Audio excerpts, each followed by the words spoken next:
Magandang gabi, Kuya Jobert. Tanong ko lang po kung paano po ba nagkasya ang halimaw sa banga? Alam mo, nagkasya ang halimaw sa banga dahil doon siya isinumpa. Kasyang-kasya yan. Kasyang-kasya yan, pero hindi na yan nakalabas dyan. Nandyan na yan. Siniksik yan dyan eh. May magic din yung naglagay dyan. Ang laki niyan. Alam mo, pag nakawala yan, pag nabasag ang banga, lalabas yan. Kasinlak na ko po. Kasinlaki ng gorilla yan. Kala niya lang pag sinilip niyo sa loob ng banga, ang liit. Magmapaawa pa yan sa inyo eh. Tulungan mo ko. Babae ba yan, yung halimaw na yan? Hindi.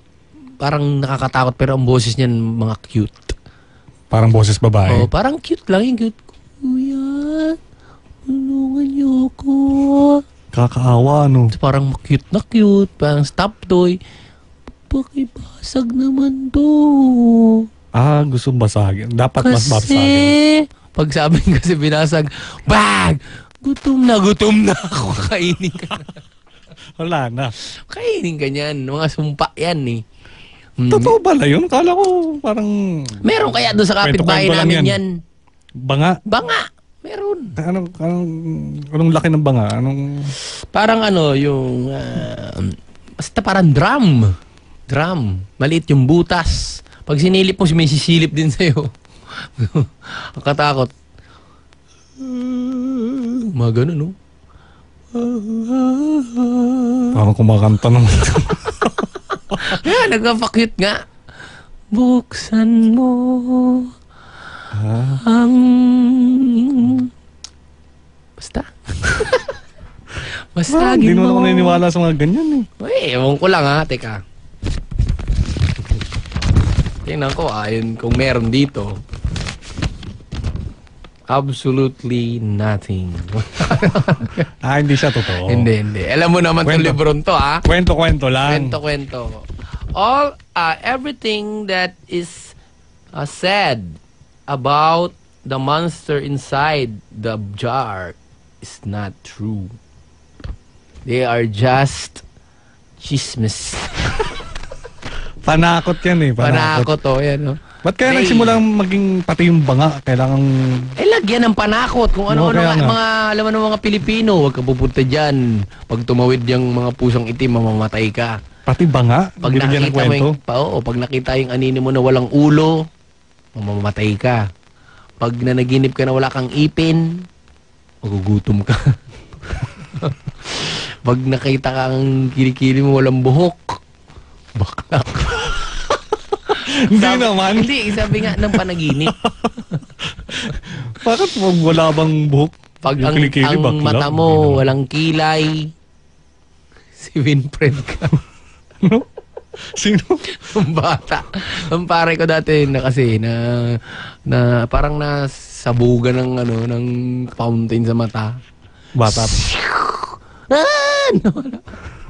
Kilay.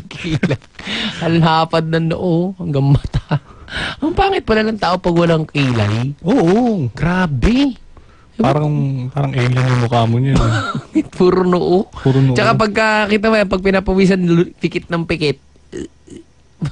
Diretso kasi sa mata niya lahat ng pawis niya. Kaya pala may kilay para yung pawis hindi didirekta sa mata. Kita mo ang talino ng Diyos talaga, no? Kinandaan. Kaya lang, pag sa kilay ni Doc dumaan yan. Pasok na iyak na naman si Doc. Kaya hindi totoo ang halimaw sa banga. Hindi po totoo ang halimaw sa banga. Yan po ay nakasulat sa libro ng buhay ko.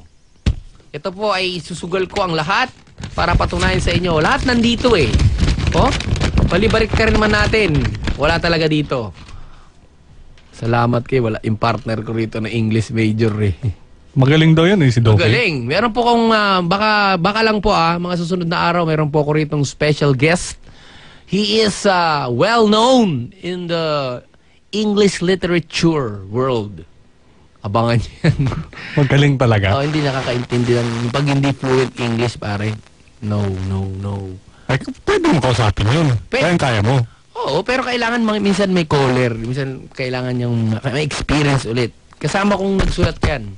Sa libro? Dr. Docky Doc. Malapit na, abangan niya yan, ha? Dok. Dr. Doki Doc. Binabati ko nga pala si Alan Estabilo, tsaka si Jimmy Flores na nakikinig sa amin ngayon.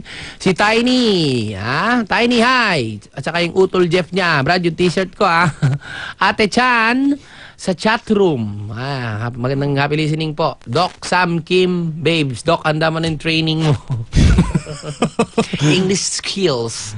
At mga taga-Hinubaan, Negros Occidental. Wow, Hinubaan! Umaabot daw ang kakulitan ni Kuya Jobert doon. Yes. Ayan, mula yan kay Jewel at mga taga-Tacloban City, nakahook up din. Tacloban! Ako, makikinig. Maraming salamat po sa inyo.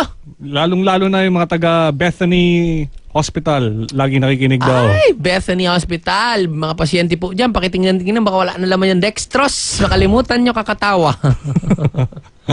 Itawag niyo po ang inyong mga tanungan tungkol sa pag-ibig at kung ano-ano pa. Sa 584-5545, itanong mo kay Kuya Jobber! Tanong mo kay Kuya Jobber.